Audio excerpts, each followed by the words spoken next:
glad that you made it out. Why don't you tell us a little bit about your business? I know that we read your bio, we read your Twitter bio, and I've told you a little bit about, or told the audience a little bit about you, but why don't you tell us just a little bit about your business and what you do? Well, it comes down to one thing for me.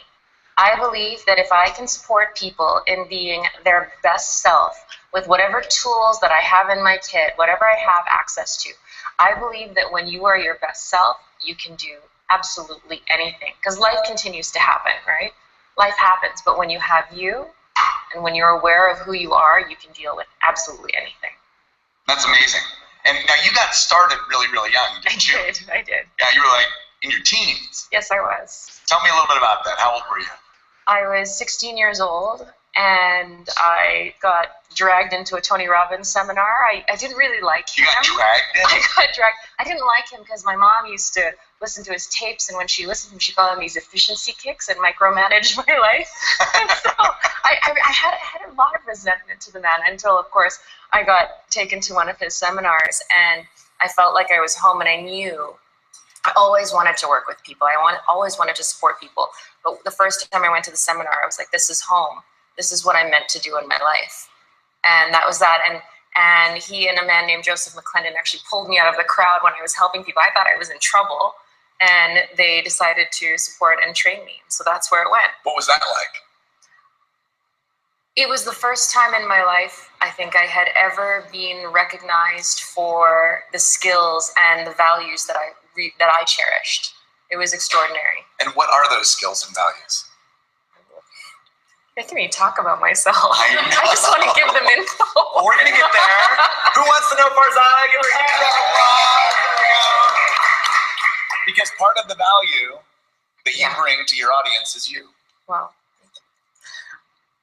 I believe that it's about seeing into a person. I think we all share similar core needs. You talk about those basic human needs. But within those human needs, how that unfolds in our lives for each of us varies and differs. And so my biggest thing is, how do I help you achieve your dream, achieve your goal, achieve your purpose in life in your way, in a way that facilitates your skills, your strengths, and your abilities? How do I make it so that you are your own island in terms of being completely self-sufficient?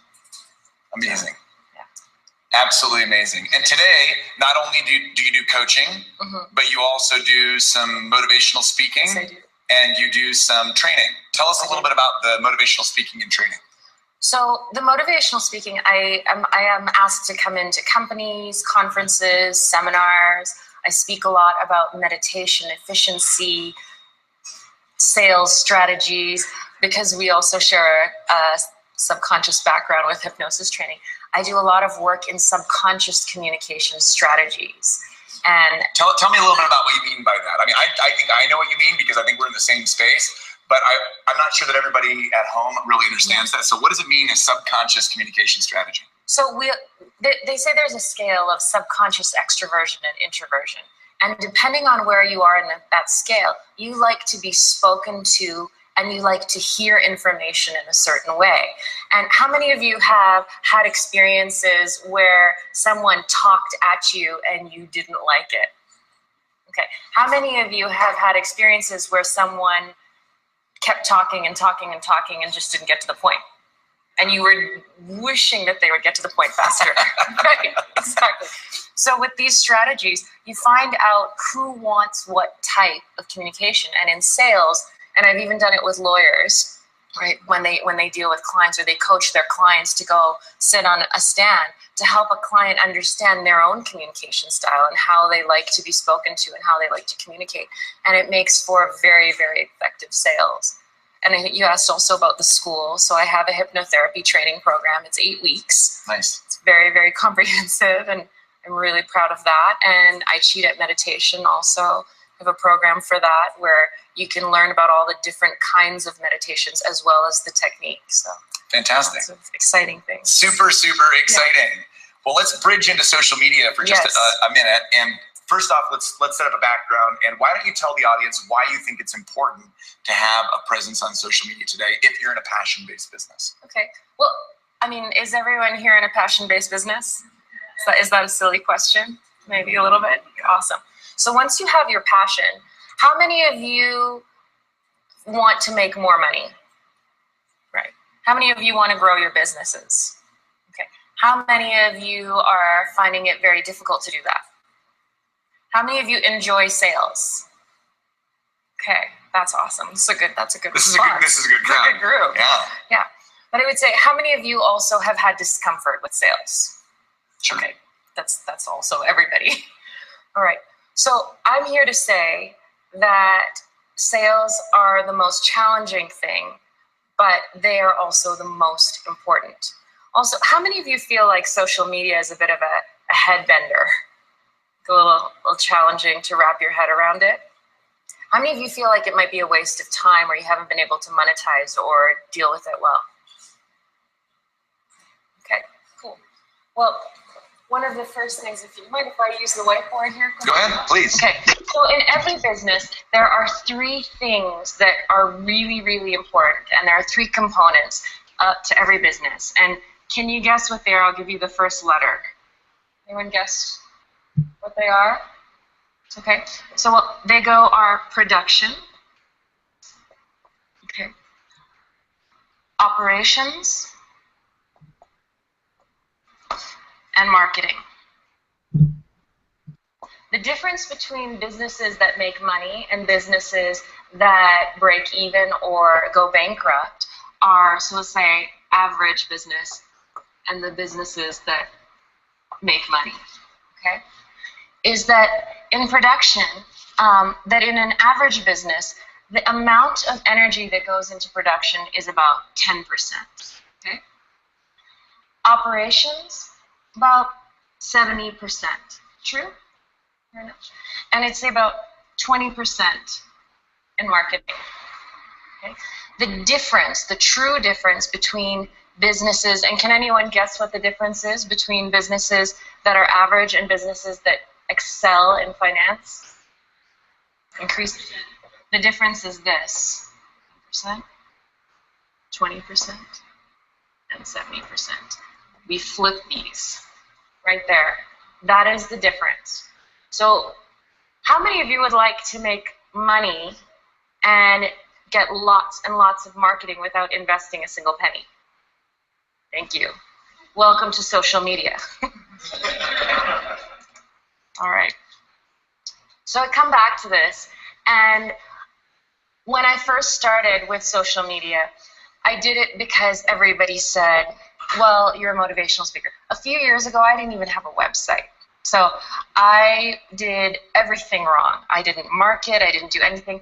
I was very, very lucky and fortunate to get by on my gift and extraordinary word of mouth. Everything that I did was offline. So for me to have grown in this much, in this capacity, in such a short period of time, I'm going to show you how I did that in the mindset and in some strategies that you can employ in your businesses. And so, like most people, it's that should. You should do this, you have to do this, you have to do that.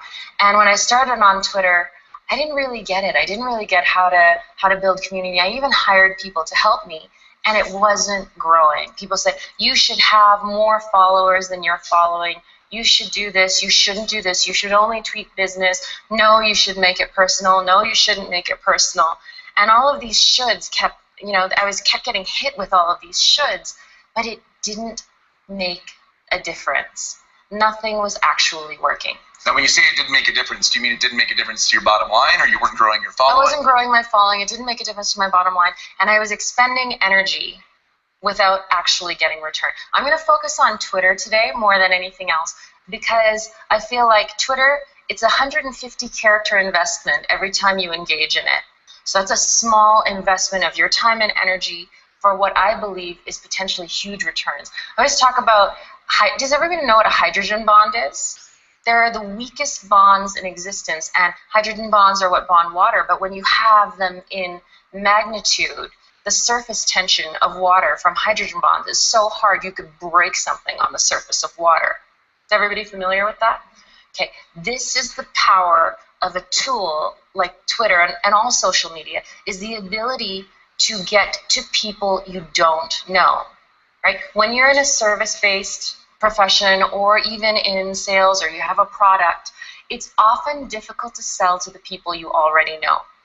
If the people you already knew were going to buy your product, they would have. True? Yeah.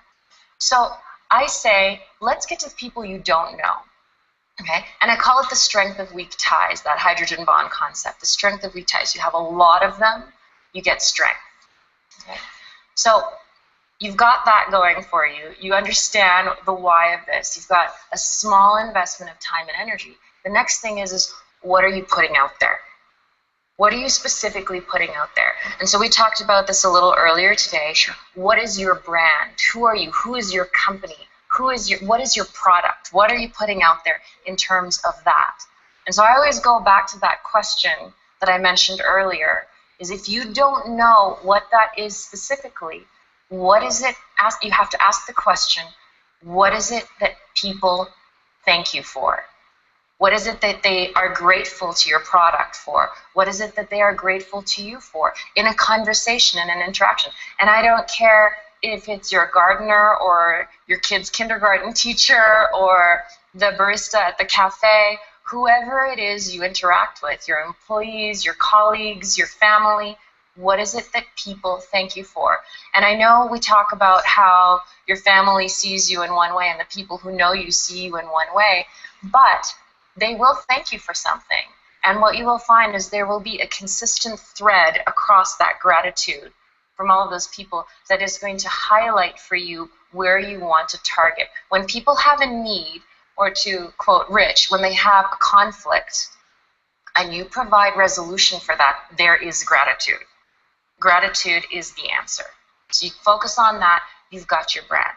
Once you have your brand, you've got to be super real about it. Okay?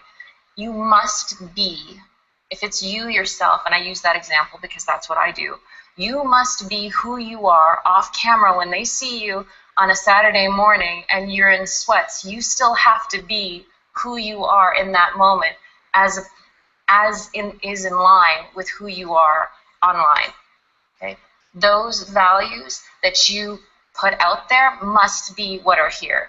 The values of your company need to be there in your employees, in your staffing, and in your product. You're talking about being super authentic. Super authentic, integrity and consistency. Mm-hmm.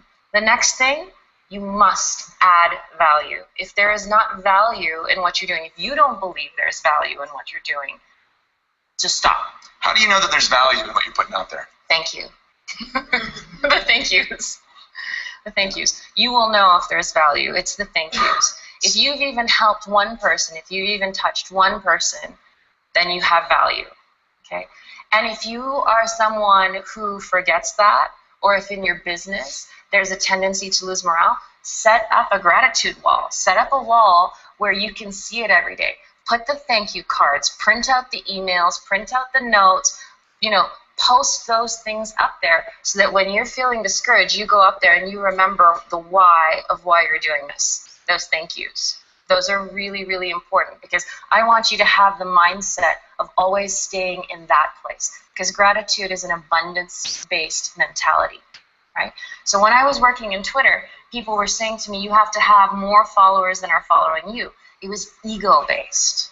Right. The moment I changed my mindset into one of community, everything started to shift. Right? How many people are in social media and they have competitors?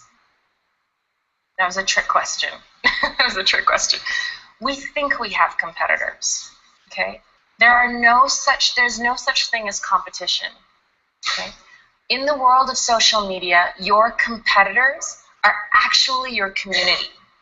Whomever is interested in what they have, whomever follows, and I don't really like the word follower, I like the word community, but whoever follows them is actually your follower. Their community is your community is their community. If they have intelligence, if they have information, if they have knowledge, that is your knowledge, that is your information. And there's a platform, social media is a platform based on plagiarism of content, where literally the idea of sharing someone else's content and obviously giving them credit for it, so it's not really plagiarism. Legally, I think, technically it falls under sharing someone else's stuff is. but the platform was designed for that. They're making your work easier for you, right? It's all about consistency and community. And I say consistency now because I want you to be consistent. Once you've figured out who you are, you got to be authentic about it and stay in integrity, but you also have to be consistent. So you can't one day be posting a sarcastic joke and the next day inspirational material.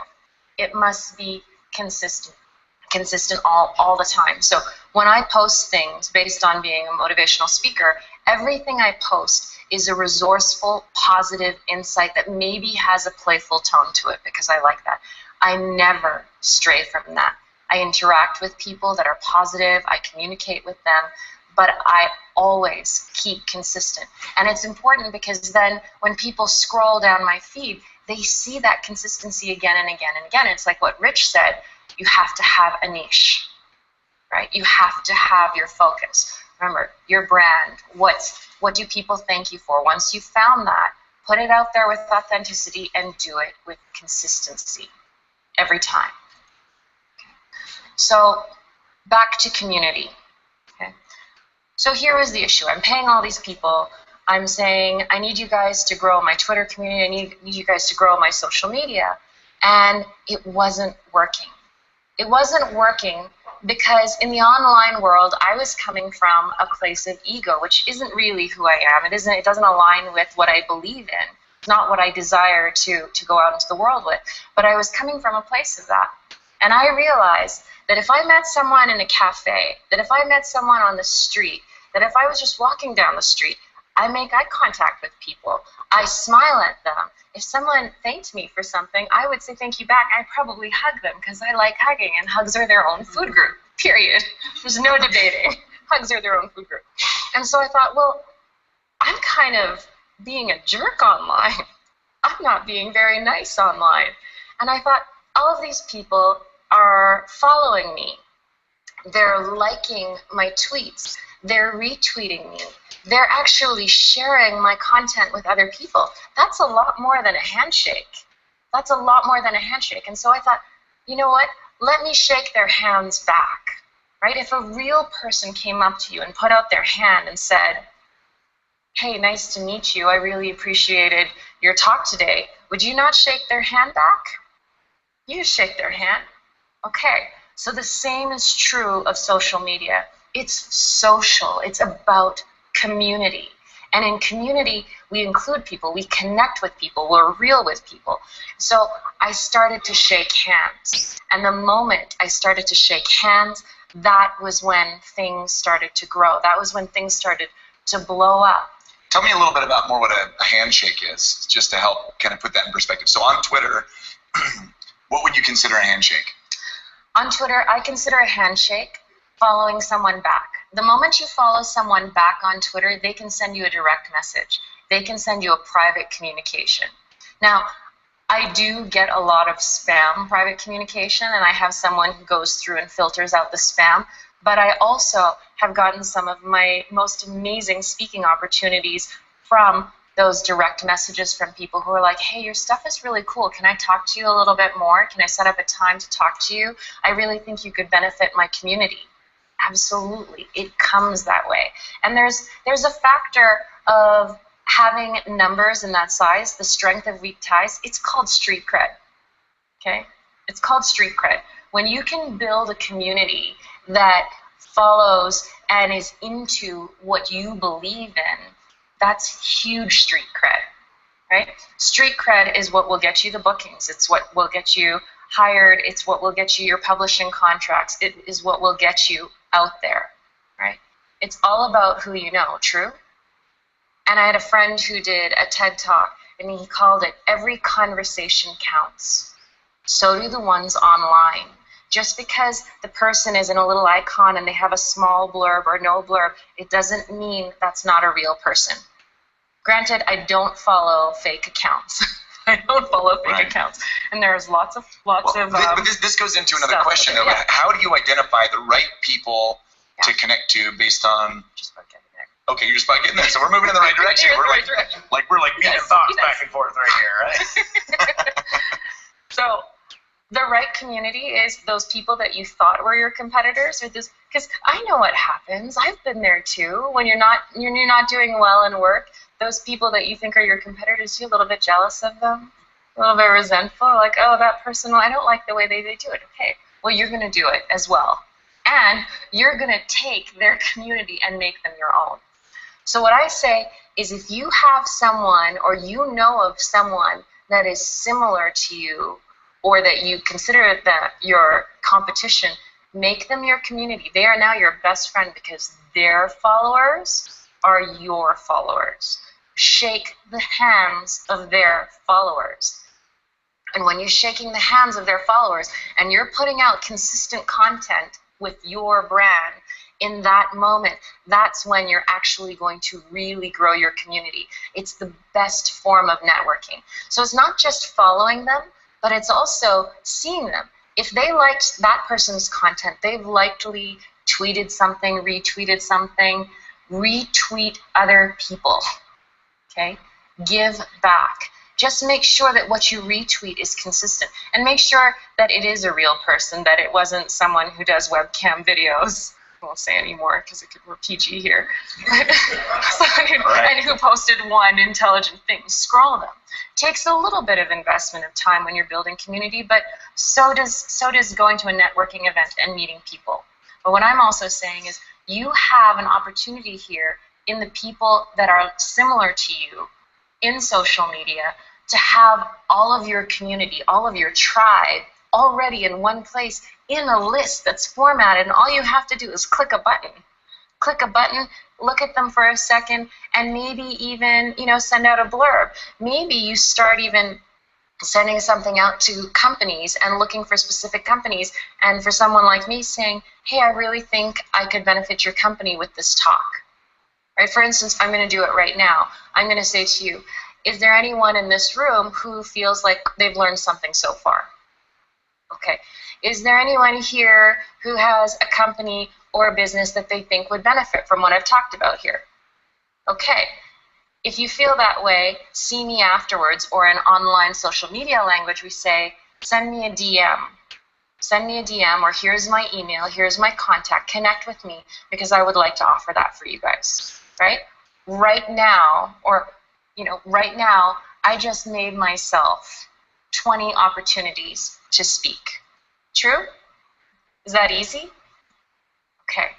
So the way that we do this is to link. The way that we do this is to bring this stuff out there. So you're developing your content, you've got your ideas, you've got your brand, you've got your consistency, and you are in your authentic space. You're starting to put that out in the Twitter format. But then you start to take it to other formats, right? The idea of something that you put out in 150 characters, that can be expanded on into a blog. It can be expanded on into a podcast. You can take it and put it on LinkedIn with a business proposal. You can take it and you can take it to Instagram and throw a cool picture with it. You can use the picture on Twitter as well. Pictures are very, very powerful. People love image-based social media. But you can also take it to Foursquare. There was a really cute app that said about donuts and social media, and it said, Twitter, hey, I really like eating donuts at so-and-so's donuts are the best. And then it went to Foursquare and it said, this is where I eat donuts. Instagram, this is a picture of me eating a donut. This is, Facebook is like, hey, hey friends, come join me. I'm eating a donut at so-and-so, and it just sort of went from there. But you get the idea. Once you have it in one stream, you can put it in any stream. It's just a matter of repurposing it or slightly identifying it differently and expanding on your message. One of the things that people often get worried about is, I don't have enough new content. That's okay. That's called consistency. Okay? I went back to my mentor, Tony Robbins' seminar not too long ago, and sitting in the room 20 years later, his content hasn't actually changed that much. He delivers it in new ways. He's coming from a different perspective. He himself is a different person. but the core elements of his content, I would say 90% of it is the same as it was 20 years ago. There's new techniques, new practices, new delivery, new ways of looking at it, which is why people keep going back again and again and again. But he is consistent. It's okay. It's okay. You don't have to reinvent the wheel with yourself. Part of being a brand in your business, in yourself, and anything is that consistency. But you're going to have that consistency in your values, and every day you're going to come to it in a different way, and that's fine too. Say it from that other perspective. Really make rich what you have and what your brand is. So on a day-by-day basis, yes. If I'm brand new, I have no Twitter following or I have no social media following, what would you recommend that I do to start growing that in from like a day-by-day, here are a handful of things to do? Okay. If you are a company, first things first, use your company name and get it in every stream. Okay? Make your handle as short as possible. 2, if you are a person, use your name. Do not waste time trying to sell a company. If you are a coach or someone who is a consultant or someone who you are your business and your brand, use your name. Your business can come later. You can have a business name as well, but don't sell on that. I spent years, and I will be honest, based on my own insecurity, hiding behind a business name. Nobody ever came to the business for my business. They came to the business for me. Say the same. Yeah, same thing. Yeah. So don't waste time doing that. Get your name, get the closest to your name, and start setting up from there. From that moment on, I say start immediately by finding the people who are like you that have large followings and start shaking the hands of their people. Follow, connect, retweet, engage. To deliver real content. To deliver real content. Real handshakes. And appreciate other people's stuff. Yeah. I like a lot of people's stuff, and wherever possible, if other people's content value aligns with my brand and my consistency, I retweet it and I give them credit. Because me giving that information and supporting them brings an advantage to my followers and my people and my community, and that's what I want for them. I'm coming from a place of I want to support my community, and my community supports me so much. People, I have friends on Twitter I've never even met, but I would consider them close friends. And say, for instance, I was coming out here, I've been a little bit busy with book launch stuff the last few days, and I hadn't tweeted. I get DMs from people saying, hey, just want to make sure you're okay. You didn't put anything up for a couple of days. Is everything cool? We miss you. You know, that's a lot of love. Yeah, a lot of love. There's so much love to be had in that community. It's not all about celebrity. It's about love. And I find every time I engage in social media, there is gratitude, and there can be for you, because gratitude means that you've closed a sale. So how many, and we're coming down to the end of our presentation space here, and then we'll move into a Q&A piece, but how many people should the brand new person be reaching out and shaking hands with on a daily basis? So there are limits. There are limits that are set in by social media streams because they don't want you to abuse it. They want you to make real relationships too. We're talking real connections here. So how many real connections should happen? I think you can shake 100 hands. I think you can shake 100 hands.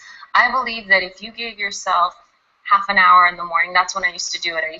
We were talking about daily routine. I get up at 4, I meditate, I write, and then I do some social media. And so while I go on Twitter, I shake the hands first of all the people that interacted with me, and then if there's still some time, I shake some new hands. And when you shake someone's hands, or when somebody has liked your stuff, if somebody's liked 20 of my tweets, I will go through their feed very quickly. I like doing it on my phone. I find it really fast, and I'll click over and I'll go over and I'll scroll their feed and I'll look for a few things that I can like of theirs too. That's what I call shaking hands. Because when you meet someone in person and you're networking, if you only talk about yourself, that's not a good connection. You never want to just talk about yourself when you're networking and you meet someone. You want to ask them about them. You want to listen to them, right? They just listen to you by liking your stuff. They just listen to you by retweeting your thing. So listen to them. Pay attention to them. Fantastic advice. So 100 hands, and we're talking genuine human interaction, Yes. providing value, Yes. liking things that you can actually like, Yes. and perhaps retweeting things if it provides value to your audience. Mhm. And you can do that. You can use the same basic principles across Absolutely. social media platforms. Yes. Yeah.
Mm.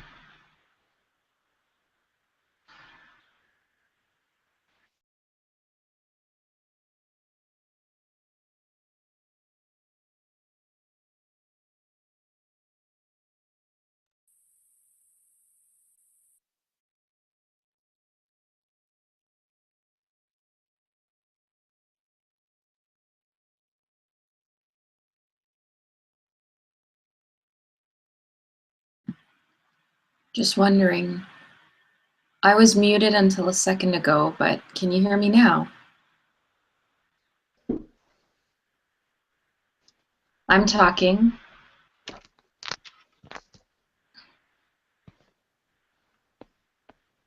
Awesome. Okay. I'm going to remute myself until Will is back. I can hear you, Will. You can hear me now? I can. Okay, let's just make sure I'm giving it permissions. What is... All right, can you guys hear me now? Yay! Okay, I think I'm going to have to keep these funny little earbuds in, so we'll go ahead and do that. Apologize about that. I had to log off and log back in.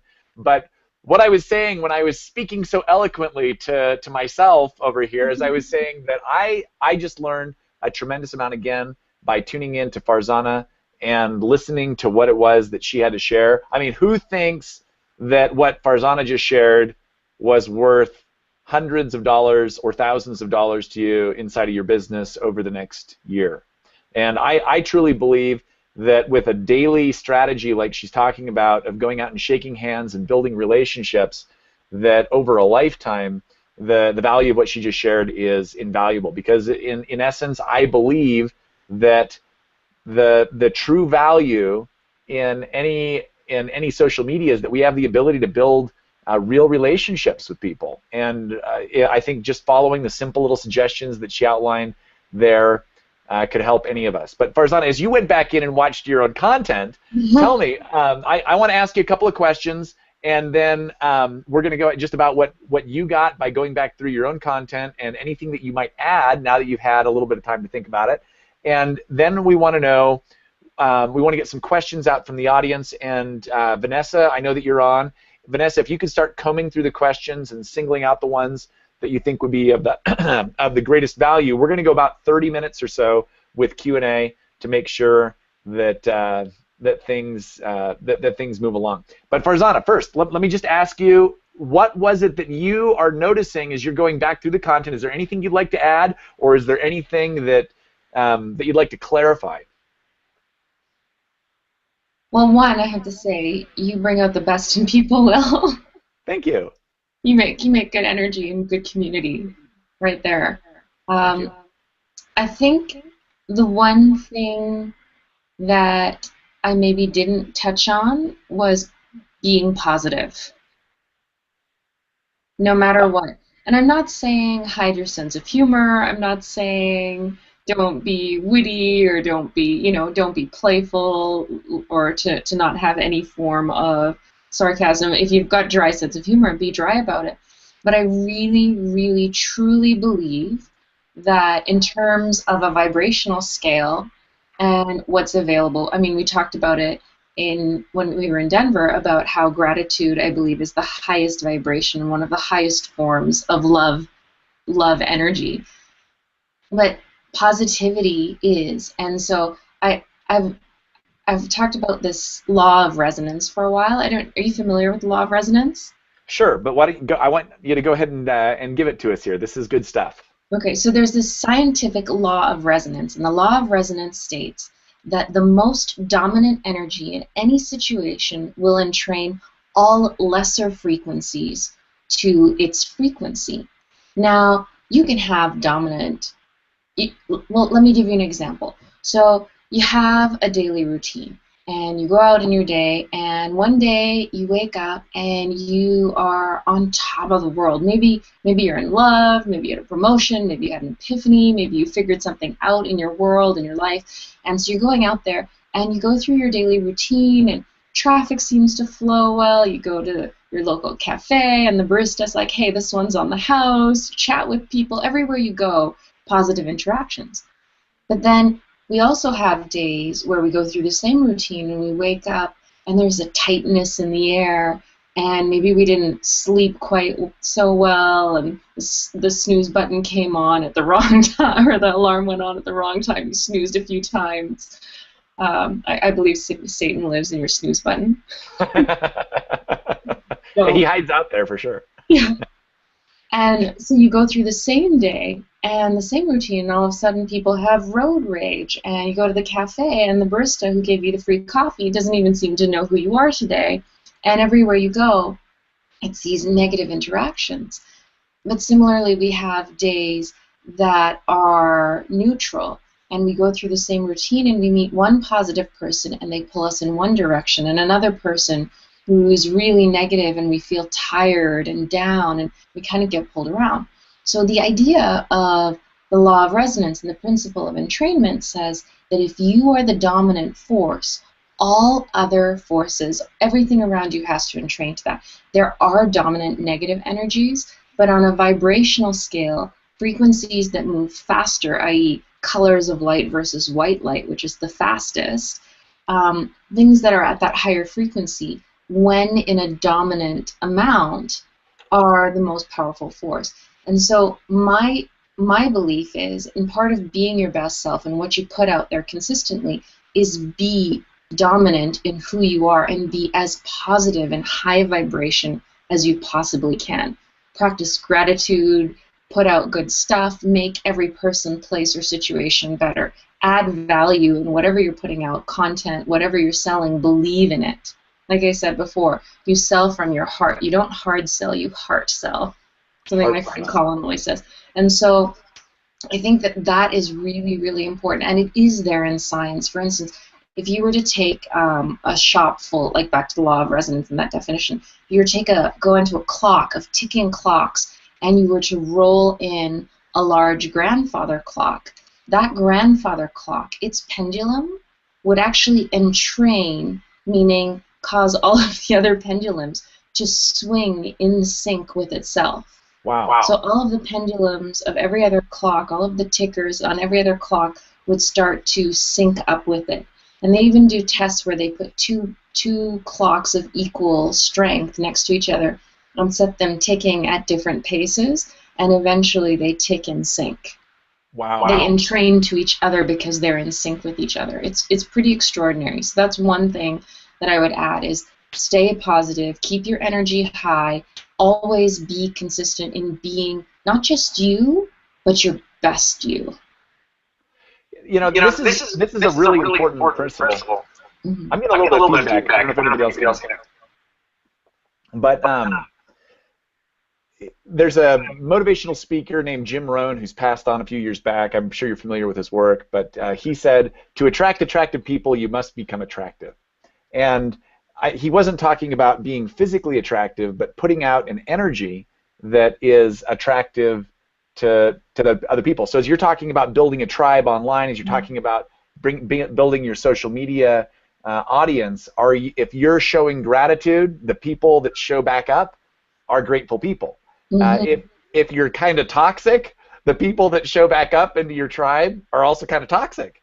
And so I think this principle of emotional resonance is a really, really important one. And I think a good check is to scroll through your feed, whether it's on Twitter or whether it's on Facebook, and take a look at it. Or if you don't trust your own opinion, invite in a friend to take a look at it and just have them tell you back what your dominant emotion is that you're putting out there. And if somebody says, gosh, Will, I really like you, but man, you're being kind of toxic, buddy, or you're being kind of sad, or you're being kind of needy, or whatever, it's like, well, whoa, okay, I got to change that. And then how do I step back into my power? So let me ask you a follow-up question, then we get in a couple of questions from the audience. And again, we want audience participation, so this is your chance to get your questions answered live from Farzana, and get your head around the social media game so that you can promote your own passion and move your own business forward. But Farzana, here's my question for you. If you kind of wake up and you're in that negative space, what do you do, or what would you recommend that somebody do to raise up their emotional vibration and to put themselves back into those states of gratitude or love or peace or joy that are going to attract those amazing people into life? So there's a few things that you can do, and they're free, so it's awesome. Woo, I like free. Free. One is move your body. Just move. So I have every person that I work with pick 5 power songs. And I call them power songs because they are songs for which, even if you are in the worst, like, rubbish, like, really lousy mood, if you choose to get up and listen to those songs and move your body to them, maybe on beat, maybe in, like, rhythm with the song, and, like, I wouldn't even say that you dance, I don't know, but just a little. You're kind of like wiggling, and for those that have seen me dance, you know that I have no rhythm, but the white boy likes to dance, right? So. This is for you. Yeah. Knuckles there, right? Yeah, exactly. Move your body. I personally, I meditate. Nice. I do. I get up, I meditate, I move my body. I do yoga. Right? I do yoga, but I also dance. There are a lot of people who have injuries, can't exercise, but they can still dance. You can dance in your car, you can change. Like, it's called a state change. Okay? And the beauty of it is, and it's the same principle that I use in the I Cheat at Meditation book, is that which you practice will become easier. If you practice switching into a resourceful state, you'll get there. The other thing that I do is, if I'm feeling that way, I am very, very aware, and I believe strongly that if I'm not feeling resourceful or positive, it is because I am believing a non-truth of some kind. And that means that I am not in gratitude. It is impossible to feel grateful and unhappy at the same time. Powerful. Not possible. So I practice gratitude. Yeah. Well, let me ask you a follow-up question, then we're getting questions rolling in from the live audience here. But what is one of your power songs right now? What's one of my power songs? Oh, I've got a few. I like Two Door Cinema, Something Good. I like... I'm going to my favorites right now. I'm making notes here. Two Door Cinema, and what was it? What was the song again? Something Good. Something Good. Let's see. I like. There's a song called "We Belong." Nice. I'm gonna go look them up. I change them regularly. Do ya? Yeah. Right now I'm listening to a song by Leanne LaHavas called Green and Gold. Some of them are mellow, but like it's because I'm in different moods. I like what's that song? Who does it? It's called How You Like Me Now. I listened to that one with my nephew. It's by The Heavy. That's who it's by. No. Cool. Yeah. Thank you. I have an arsenal of them. If you want, we can post a list out to everybody. Oh my gosh, we should totally post some stuff up for people. Maybe you could get like a playlist, the Farzana recommended playlist, and everybody go out to iTunes and support these amazing artists. So let's go ahead and let's start going through questions. So question 1 comes from Rebecca, and Rebecca said, what do you recommend, and I'm just looking over to the side here so I can see the question. What do you recommend as first steps for someone who has never used Twitter before? Okay. I guess my question would be, 1, have a handle. Like I said in the video before in Denver, get your name, get it in as short or as concise of a handle as possible. Make sure you have it everywhere, and then just get in there. And I mean, Twitter is great. It shows you the prompts, and the first thing you do is start following people of interest to you. Maybe you want to follow celebrities at first. Maybe you want to follow Will and I, or people like Michelle Schaefer or Therese Skelly. Like, there's some pretty cool people out there on Twitter. And I think Dave's on Twitter too. Yeah. Yeah. I'm kind of brand new to Twitter. I did not have a Twitter account before. Well, maybe I did, like one from like a long time ago, but I hadn't even logged on in like years. But like I didn't even have a Twitter account until we talked in Daytona Beach this summer. Isn't that amazing? Yeah. And then you inspired me, and I said, "Oh my gosh, I need a Twitter account." And that was after we sat down and talked over lunch. And I think all the social media platforms are pretty friendly if you go in there and just start actually being authentic and talking to people and trying to be human. One of the biggest things that I would say is listen to other people, engage with other people, pay attention to their content, and the beauty of it is you can make connections that way. They say that in sales, to close a sale, it can take anywhere from 11 to 12 interactions before you finally close a sale. Now, sometimes people get lucky and they get it on the first or the second or the third, but most people give up after 3 tries. Right. And in the majority of sales, you need to go back 11 or 12 times. Twitter gives you that ability to connect with someone 30 times, a dozen times, whatever. I mean, if you're liking and retweeting one person's stuff like 20 times, they're going to take note of you.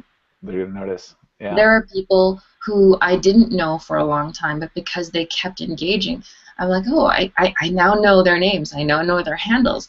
Because they engage so much, I look at their feed and I'm like, oh, okay, that's this person. Oh, they have a daughter or they have a dog. Okay, that's so cool. How's your dog? How's your kid? And I mean, some of the most beautiful relationships you forge that way. And so it's a really cool way, especially if you connect with the real people on Twitter. There are a lot of machines out there that don't do their own Twitter. And while, like I said, while I have someone to filter out my spam, I do it myself. Okay? Nobody interacts for me but me. That's the purpose of social media and community, is that you get to have me. And so with people who are real, they will notice you. Yeah. Yeah, and it's a beautiful way to get on people's radar that way. And it's super easy. And whether you're using Twitter or using Facebook, same principle applies. I know I've had people comment on every post that I've had on Facebook over a period of time, and then I don't know them in real life, and then I start to develop this relationship with them, and then I get to meet them in person. I'm like, oh my gosh, and you feel like you know the person.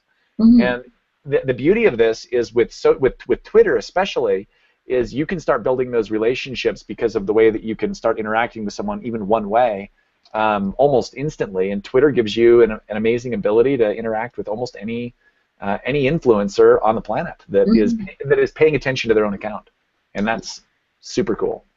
Yeah. I'm noticing a question here on the side, if that's okay, Will.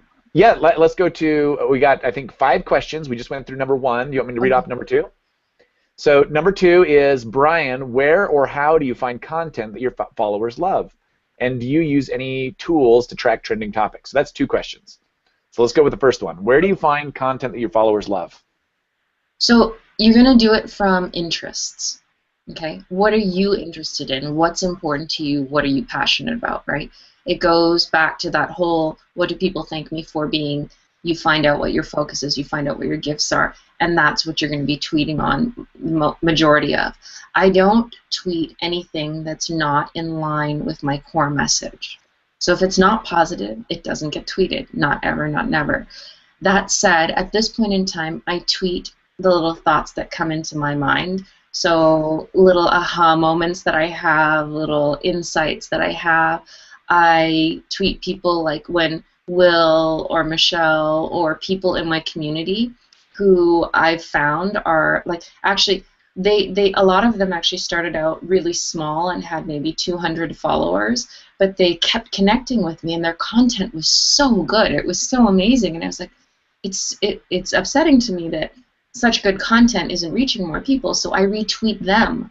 I get my content from people in my community on social media, and there are so many ways to do that. I mean, I have blogs that I subscribe to. I have people that I follow on Instagram and Pinterest and different places, and I have certain things that get emailed to me. But I would say the primary place that I get my content from are the things that I go through in my day, the little aha moments that I have from my own challenges, but also the second place is from my community. Nice. And Yeah. do you look at trending topics, or do you just basically kind of use your heart space and your community to filter out what you're getting? Trending, just because something's trending doesn't mean it's high vibration. Right. You're paying attention to the emotional state or the vibrational state that Yeah. the content's creating. Is it promoting gratitude? Is it promoting love? Is it promoting happiness? Like, And, I know she broke the internet, but I really don't need to see Kim Kardashian. I just don't. I don't ever need to see that. I mean, it might be trending, but I don't. Right. It's not fun for me. Right. No, I'm And with I you. don't think my followers, if anything like that ever got tweeted, I think my followers would be like, what? What? What? What happened? What just happened? Because it's not consistent. Right. Super cool. So I'm not sure I'm pronouncing your name right, so if I'm mispronouncing this, I apologize. But Lona says, would you suggest that I try and personally thank everyone that likes my posts on Facebook? No. I've actually seen that before, where people will send me the same message that they send to absolutely every person. You can't do that. Okay, you need to have a feed populated with your content mostly. Yes, there's going to be interaction to some extent, but that's what direct messages are for. Okay, you can direct message people, you can interact with them, but at the same time, you don't want to have a feed on Twitter where the first 10 things somebody sees when they scroll down, and most people only look at your first 3 items because that's what shows up on a phone. I mean, I think you get a few more on a computer, but you don't want people seeing your first 3 items being the same statement. Then you start to look like a spam bot. Be real. I think somebody else asked a question saying, what's the first message you send someone on Twitter when they follow you? I don't do automated messages. If somebody follows me, the first message that I send them is that I follow them back if they're a real person. And I'll actually go through their feed while I'm deciding whether I'm going to follow them or not, and I'll scan that first handful of tweets. And if I'm not seeing that they're a positive person, or if I'm seeing negativity in those first 5 tweets, I won't follow them back. That's like I said handshakes and hugs, but if somebody weren't being polite to me in a cafe or a street, if they were being rude, if they were being unkind or mean to someone else, I wouldn't talk to them, right? I wouldn't want to shake their hand. I wouldn't go up and hug them. Maybe if I was doing an intervention, but that's a different set of circumstances. And so it really is important, if you are staying high vibration, to not engage there. And so I don't do the autoresponder. I've toyed with it in the past. And if you do something if you really must do an autoresponder, and I know some people really believe in it, and there is a psychology behind that too, and there are metrics behind that. If you do an autoresponder, make sure it's something that makes them know that you will personally reply to it if they reply to you. So still going for the human interaction and going for something that is real. I think that it's useful to think about social media through the lens of what you would do in real life, right? And so, if somebody came up and said hello to you, would you give them like a prefabricated, written message back or something? You wouldn't do that. You would try to interact with the person in a real and genuine sort of way. And No. What was that? I'm sorry. No, we're good. I was just giving you a space to speak. Is there something you wanted to say? I was just going to say, nobody likes calling up a company and getting the automated voice on the other end of the line. Right. It's frustrating, and maybe you try to listen to the menu, but eventually you end up pressing 0 for the operator to have the connection. I get thousands of messages every day, direct messages, and I've got to tell you, I'm at the point now where unless there is a personalized message in there, the likelihood of me clicking through to someone's web page or Facebook Connect from Twitter is highly unlikely. Right. However, if someone likes or connects with me on my posts, I'll look at their stuff and be like, oh, hey, they did that really great, they did this, and then I'll send them a personal DM saying, hey, I really liked your tweet. But I think I've already sent a message by liking and retweeting it myself. Right. Which is huge, right? Because I'm now sharing their stuff. This is huge. Super important. I'm looking at the next question here. Okay. So we've got Becca. Becca says, on Facebook, I use motivation or inspirational messages to start conversation. Do you recommend the same for Twitter? Motivation and inspirational conversation? I'm assuming that I actually don't know exactly what she's talking about. So maybe Becca, if you could clarify and get back to posting your question, and then maybe we can answer it here in a minute. Let's go on to the next one. Mm-hmm.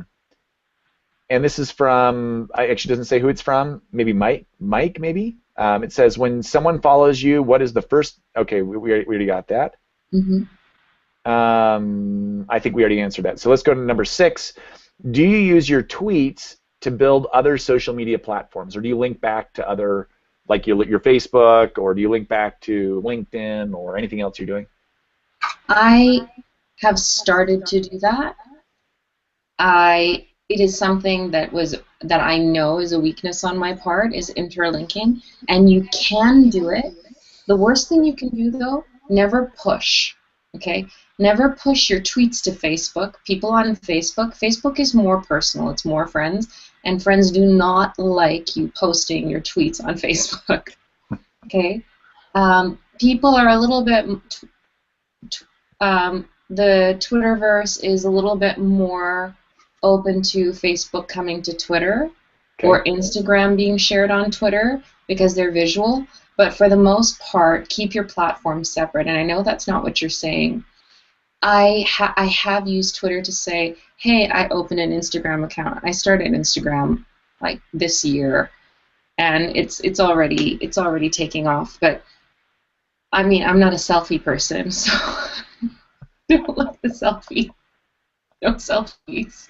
No selfies? No selfies. But even so, I tweet, hey, I just opened up an Instagram, so if you want to see, what I'm up to in photo, in photograph, check me out here, and it's the same handle. And yeah, definitely you get subscribers that way. I don't think there's anything wrong with doing that.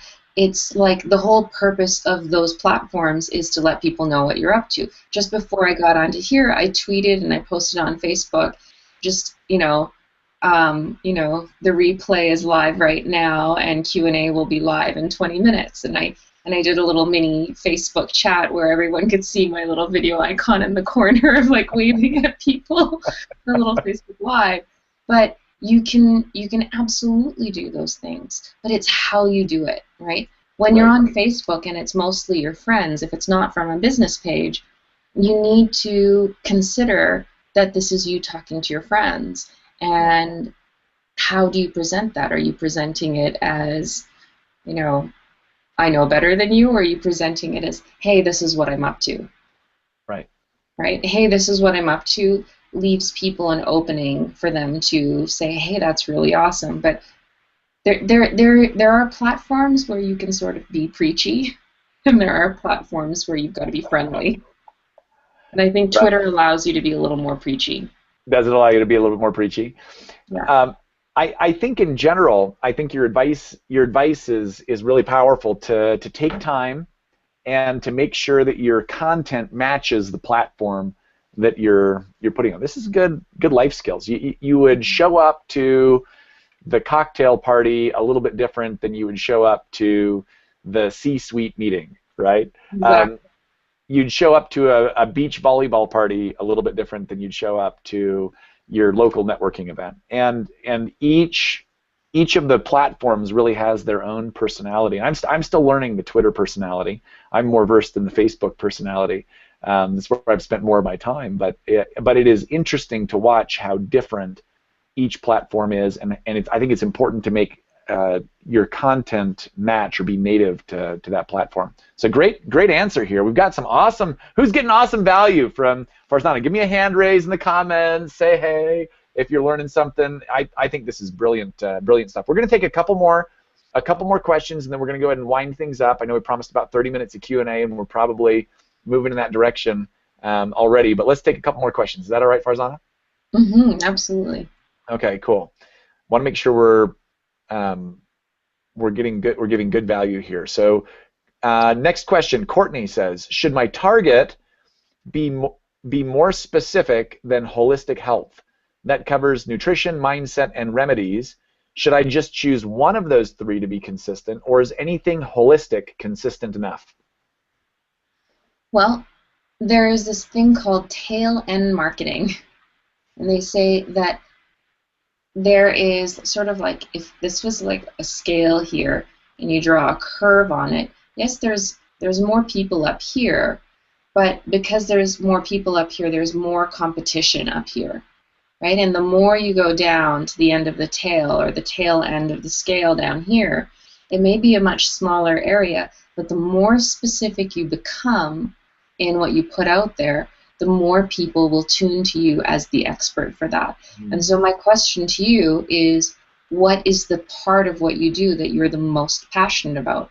If your philosophy is about a broad spectrum of things in the holistic area, then my suggestion to you would be to split up your days of the week into, Monday motivation is a popular one, winning Wednesdays, like triumphant Tuesdays. Like, I don't know what you would do, but maybe one day would be homeopathy, maybe one day would be essential oils, maybe one day would be musculature, maybe one day would be structure and function. I'm just making up topics, but maybe you set out so that your days of the week are very clearly listed and very clearly marked out, so that each day people know that on Mondays they're getting this type of content, Tuesdays they're getting this type of content, and you're covering your spectrum of content very, very clearly. Does that make sense? I think that was a great answer. I got some value. In fact, if you saw me, I'd look down and I was taking a couple notes. I was like, good stuff. This stuff is worth money right here. It is. It really is. I appreciated the answer. Yeah. So let's pop down here. Next question.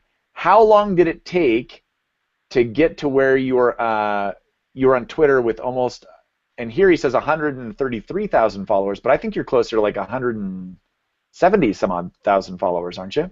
I have no idea. You have no idea? I have no idea. How long did it take you to go from where from zero to wherever you are now? I went to 0 to 100,000 in 1 year. Okay. Well, I should say I went from 0 to 1,500 in, excuse my age, a year and a half. Year and a half? And I didn't know how to do it. I wasn't using it properly. And then when I had that shift of mindset of, Yeah. these are real people. These are real people. I'm going to treat them like real people. That was when, in that year, I went from 1,500 to over 100,000 in under 1 year. Wow. Period. Like, it was under 12 months that I was dedicated. At this point, I don't shake as many hands because I am traveling and I'm creating. I shake the hands that shake mine, but I'm not as actively seeking out and shaking more hands. I would say the ability to grow this even further is there, but what is more important to me than having massive numbers is having quality connections. Right. Okay, I don't want to have 500,000 followers where they're not actually engaging. You know, it's so easy to pick up spammers, and I don't want spammers. I want real people. I want real community, and I want to build those relationships. And yes, I continue to grow that. It's not that hard, but what I will say, first 2,000 followers, the hardest. Once you break 5,000, it's much easier. It starts to exponentially grow. Interesting. It gets easier and easier because the more people you have in your community, the more they share your stuff, the more, it just avalanches, but in the best kind of way. And you're talking about real followers that are actually engaged, that are liking and commenting. I know on Facebook, I know a guy who has like 60 or 70,000 followers, but he has terrible engagement on, and that's just on his personal profile, right? So he's getting people to like him, but I don't know how that works. But he really has very, very low engagement on his posts, and that would, to me, is suspect. It's like, what's going on here? That there's a disconnect. Yeah. So now, what was your main strategy in going from 1,500 to 100,000 plus? Was that mainly shaking hands on a daily basis, or were you doing anything else? Shaking hands. So I think that people who are seeking positive content usually like to get it first thing in the morning. So this is tweeting once a day in the morning and interacting in the afternoon. I tweeted in the morning and interacted in the afternoon. That's it. And how long did it take you to interact with, or to shake 100 hands in the afternoon, on average? I got really fast at it. At first, it would take me about an hour, right. And I would do it in my, I don't know if maybe I'm the only one, but I don't think I'm the only one. That 2 o'clock lull, kind of where your brain starts. Yeah. That would be the time where in my day I normally schedule active things. Right. But when I was growing this, when I was really, really growing this, I would take that exact time when I was a little low energy, and I would start to go through all of the notifications and all of the interactions, and I would start engaging and following people back. And I swear to you, when you put out positivity and you get positive interaction, the energy that I get from that, like, I am so ready for my afternoon. I am so ready to do more. It's incredible. Like, I have so much love for my Twitter community, because when I am feeling discouraged, like I said, I get up, I move, I do those things. But my Twitter community, they're totally there for me. That's awesome. That's the power of real community. Mm-hmm. With positivity, support, anything at all. If I tweeted that I'm having a challenge with something, I'd have, I think about 100 people, like, within minutes respond and say, hey, try this, try that. It's incredible. That is incredible. Okay, so next question here. Hannah says, do you find, we're going to take 2 more questions, and then we're going to go ahead and we're going to transition out. I've got a couple of announcements right at the end, and I want to make sure everybody hangs out and hears them here. But question 9 from Hannah. Do you find that you get more encouragement from sharing content that isn't yours, or from your sales or promotional content? It's the same. because it's how it's done and it's consistent. I don't sell anything that isn't already adding value. And I come from the sales strategy of you give something away for free that is useful today, right now, that is just a taste of what they're going to get when they buy in. And there's no difference between that and what I share. So, you know, my thing is, I want you to know me so well and know what I believe in so well that when you buy into my services or my stuff, you know what you're getting. Right. Value-based selling. You're selling by building people up, by lifting people, by shining, and you're doing that in your personal message as well. And if you look through her feed, you'll see that. That's really, really clear. She does a great job with that. So there is no difference. This morning, who was I listening to? I don't remember who I was listening to on the way down, but I was listening to someone talk about how that everything that they do in their life is to put out good energy moving forward, and that their selling puts out good energy, their blog content puts out good energy, their books put out good energy, and it's all just a matter of I think what they called good karma marketing. And I think that's a good phrase. And so you're just putting out goodness, and that's exactly what I'm hearing now. So for me, this is like extra special. This is like twice in one day. So this is a message that I am hearing loud and clear. So last question. Are you ready? Okay. And again, I don't know who's posting it. It says like, but I'm not sure if that's the name. Like, maybe yes. ILKE. Yeah, okay, so I'm going to say I don't know how to pronounce this, but we're glad that you're here. And it says, how do you shake someone's hand on Instagram? Do you use direct messages to do that? Comment, like and comment. Like and comment. You can direct message them, but liking and commenting is great. People love comments, right? Like when you look at the bottom of an Instagram photo and you scroll down and there are comments there, that's the best. It's like happiness right there, right? Yeah, that's love. Like commenting is love on Instagram. I mean, you can always. There are apps, I forget the name of the app, but there are apps that you can find that will regram things for you, like a retweet, where you can take someone's photo and repurpose it and give them credit for it. Oh, cool. I didn't know that. Yeah.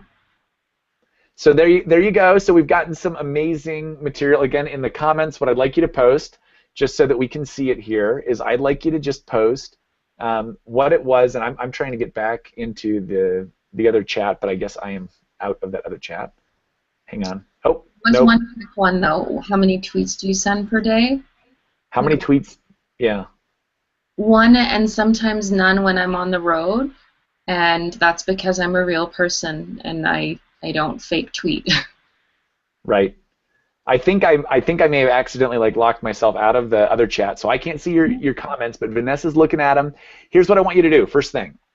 It helps to cement in your learnings by actually teaching it to someone. A great way to teach it is just real quick, take the key learning that you got today either from the broadcast or from the live Q&A and post it up in the comments. And that'll help you lock in your own learnings. I also recommend you take some key notes and you turn around and with a friend or with a family member or on a Facebook post, tag Farzana and say, hey, this is what I learned from an amazing woman on the broadcast today, and this is adding value to me. And so that's something that you can do right away. Now, I want to pause for just a quick minute, and I want to just give Farzana a round of applause. So everybody virtually give her a round of applause and thank her for being here. I have a couple of amazing announcements, and I want to make sure that you all get the announcements, and then hang tight because we're going to do one more quick thing to end. So if you got value out of tonight and you wish that someone you knew was able to see this content, we are going to do a one-time rebroadcast of this entire thing next week. So that includes the content that was recorded in Denver that we just streamed in, and the Q&A. Next Thursday, Next Thursday, this is the, what's the date on next Thursday here? I should have my calendar up. But I believe it is the, is it the 9th? The 11th. Okay, so the 11th, there's going to be a one-time rebroadcasting of this, and we're going to allow you to invite people in and hear what Farzana has to say. And we're going to get you guys a link. The link, right now, Vanessa, if you could pop on, I know we were just talking about the link that you can use to enroll people so that they can get notifications. I'm pulling up my Skype as we speak. But there's going to be a link that we're going to get out to you, and it's also affiliate coded. So for those of you that are affiliates of this product, this is the Max Profit Online Summit, and for those of you that are affiliates, you can promote this, send people from your list over, send people from social media, and if they choose to buy any of the recordings, the way the recordings will be bundled is the live recording plus the interview, or rather the Denver recording plus the live interview is going to be bundled together as a replay, and we're going to make transcripts of Farzana's content and also all of the other speakers that we've got. We've got about 6 speakers lined up total right now, and we're adding to that list. We're looking for amazing people to bring on, and all of that will be resold at $97, and the standard affiliate program pays out on that. And so if you want to invite people in to not only learn something, but to potentially earn something as people decide to buy the recordings for $97, you can do that. So that's something that everybody should be super excited about. I'm grabbing the link right now. The link, I believe, actually, Vanessa, do you have that by any chance? I'm not sure that I'm seeing that. Tell you what, I will post it so we don't waste time. I will post it in the Facebook group, and Farzana, I will certainly make sure that you get a link. Oh, do you have it? No, I don't have it handy, but we can definitely email it out and put it in the Facebook group. Okay, so we are going to email it out, and we are going to put in the upper left-hand corner of the subject line, what we will post is we're going to put M as in Mary, P as in Paul, S as in Sam. That is for Max Profit Summit. So Vanessa, could you make sure that happens? Okay, it'll come in brackets, MPS, and if you see that, you want to open it up because that'll give you all the details so that you know what landing page to promote, and we'll also give you some details in there about the schedule that we have coming up with the speakers that are confirmed, and certainly, Farzana, we will also get that to you. Does that sound okay? Yeah, and that way, and I think we've already got you an affiliate account. We'll make sure that we've got you one. I'll make sure that you're all squared away for that if you want to promote it. So that's all available, and then that's the main house cleaning thing. We're gonna have in the week after Farzana, we're gonna have Therese Skelly back online. She's gonna be talking about how to package your stuff, and then we're gonna be doing live Q&A, same kind of format. We're gonna rebroadcast some of what we did in Denver, and then we'll do some more content there. Then we're going to bring on Stacy Springer. Farzana, I'm not sure you've met Stacy yet. Stacy's amazing. She's here from Utah, and she does fantastic work. So we've got Stacy coming on, and then we've got 2 weeks after that, we've got Adam Urbanski coming on, and we'll be replaying his content, and then again doing live Q&A, and all of them are already confirmed. And then we have got a guest that I'm still working on confirming that should be about 2 weeks after that. So we'll put out the calendar, we'll put out the links, we'll make sure you guys know how to promote this, and then on Monday we are going to be sending out Swipe. Now, what is Swipe, and how do you use it, and how do you not use it? Swipe is suggested copy, but I always think that the best copy is personal copy. So you can take the Swipe that our copywriter is going to put out for Farzana. He's going to give some Facebook, some Twitter, and some email swipe that you can take, personalize to your audience, and then repurpose, or that you can ignore and just send out your own link the way you want to send it out. So that'll all be available here by Monday. And again, any email that we have regarding this summit will be a series of 6 recordings or 6 interviews with Q&A. We'll have M as in Mary, P as in Paul, S as in Sam, in brackets somewhere in the subject line. That way you know to pay attention to it and do that. And then let's see, any questions around that from Farzana, from Vanessa, or from the live audience? I'll take maybe 1-2 questions, and then I'll transition into the very last thing that we'll have for the recorded content that we put out next Thursday. So any questions? And Vanessa, if you could pass them along if there are. None yet. None yet? No. Nope. Farzana, any questions? Oh, I can't hear you for some reason. I think you may be muted. Sorry, I was following Google etiquette. Oh, thank you.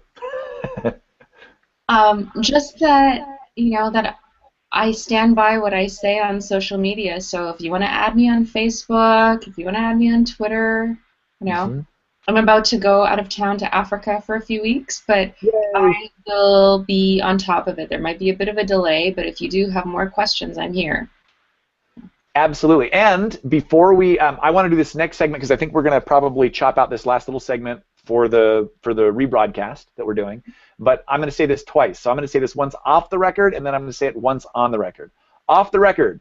Oh my gosh, you need to buy her book. So your book can be purchased at I Cheat at Meditation, or give me the meditation.com.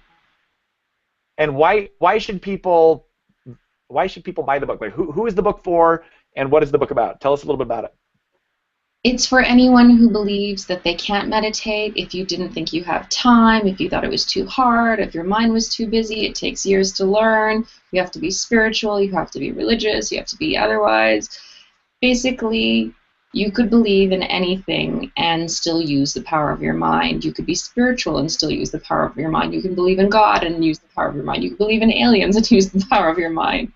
Whatever whatever you believe in, using the power of your mind to access the state one is totally doable. I actually just got the best compliment. I've been sending out the orders of the book this past week, and a little girl, 9-year-old girl, picked it up from her aunt and started reading it and wouldn't give it back to her and read the entire book in a day. Oh my gosh, that's amazing. I'm really looking forward to getting my copy. I think my copy should be showing up. I have my fingers crossed. Yeah, any day. Any day. I'm hoping before I leave for Peru. I'll be leaving for Peru here in a couple days. So, but if not, I will be reading it right when I get back. So I will say that meditation, and I said this in the chat earlier, meditation is one of the practices that has radically changed my life. It is integral into me staying centered and calm and available for clients. Right before I came on the webcast, I was on a meeting. Right before I was on the meeting, I meditated for 50 minutes.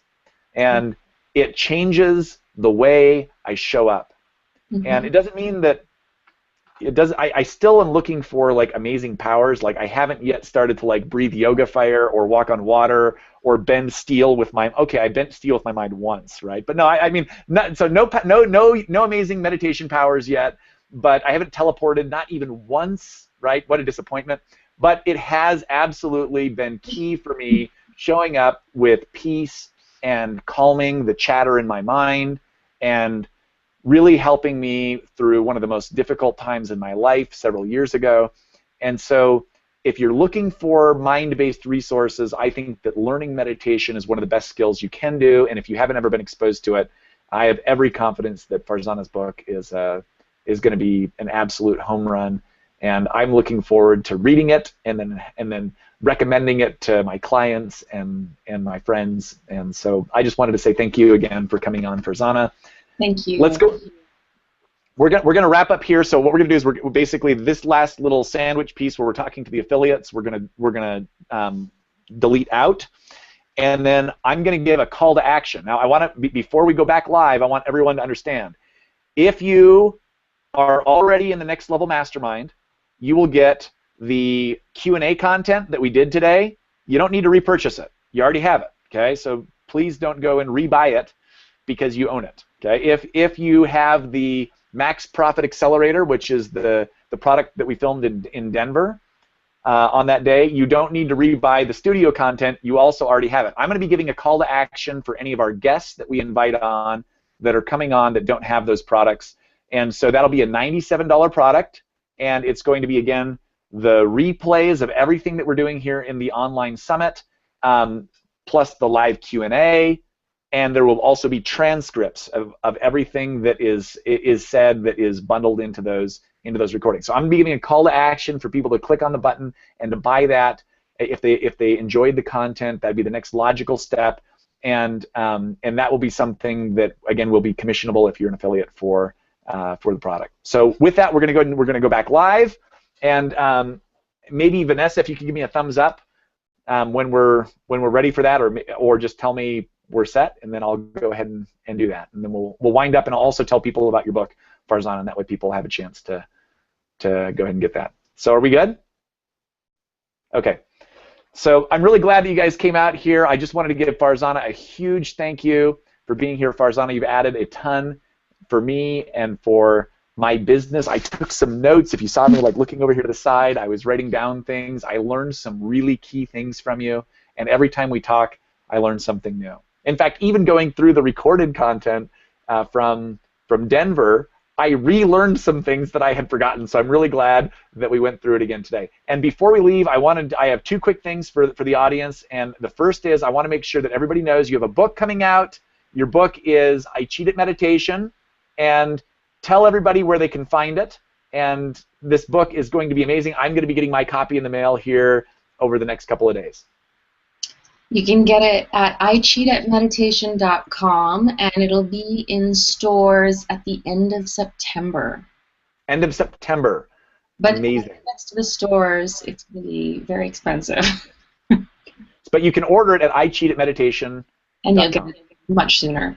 Yeah. Much sooner than that. So that's exciting stuff. So I'm excited for you, and I look forward to reading it. Meditation is something that's changed my life, and Farzana has been meditating since she was just a little girl, and in the private conversations that we had, I know she's the real deal. She actually practices what she preaches, and so I think that there's something really exciting for you there. If you liked the content that you got today about social media, you are going to love what we have prepared for you. So I know it's hard to catch all the interviews that we're going to be putting together for the Max Profit Online Summit.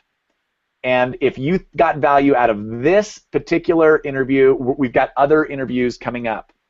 Here in just a couple of days, we've got Therese Skelly, an amazing coach who's going to be back with us, and she's going to be talking about how to price your services and your products for your audience. And the content's going to be absolutely amazing. We have other people coming on to talk about how they expanded their business through free television promotions. So how do you get on television for free? And we're having other people coming back to talk about how they write things to their audience in a way that's really, really compelling. And we've got other amazing guests on. So if you want to catch all of the material, you can do it in one of two ways. One is you can keep on coming back for the free content. We love you. We love you to come back, whether you're coming back for free or whether you're buying something. So you can just come back to these live events, and they'll be we'll announce the dates, but the next one that we've got live is on August 16th, and that'll be with Therese Skelly. And then you can also catch the replay. Sometimes it's hard to catch everything live. Maybe you've got a work commitment, maybe you've got a client, maybe you've got a family thing going on, but you still want to catch the valuable content, and you can do that by purchasing the replays. And you can purchase the replays to all the interviews that we do in this online summit for $97. That includes the Denver studio content, and that also includes any of the live interviews, the live Q&A that we did, just like we did today. And that will get you all of the video. It will also get you a transcript of everything that was said, so you can go back through, you can read through it and study it at your own leisure. And you can get all of that by clicking the button that's right there on the webinar page, and that button will take you to the checkout page. You put in your information, and for $97, you can own all of the content that we've gone through with Farzana and all of the other speakers in the summit. So with that, I want to thank you for being here today, and Farzana, again, from my heart, I wanted to welcome you, and I wanted to say thank you for spending your time with us. You've been amazing. and you're welcome back anytime. And again, a big thank you to Vanessa for running everything in the background. So Vanessa, if you could just wave at everybody and let everybody know that, yeah, thank you, Vanessa. And thank you everyone else for showing up and taking time to hang out with us today. Love you and look forward to seeing you here on August 16th with Therese Skelly.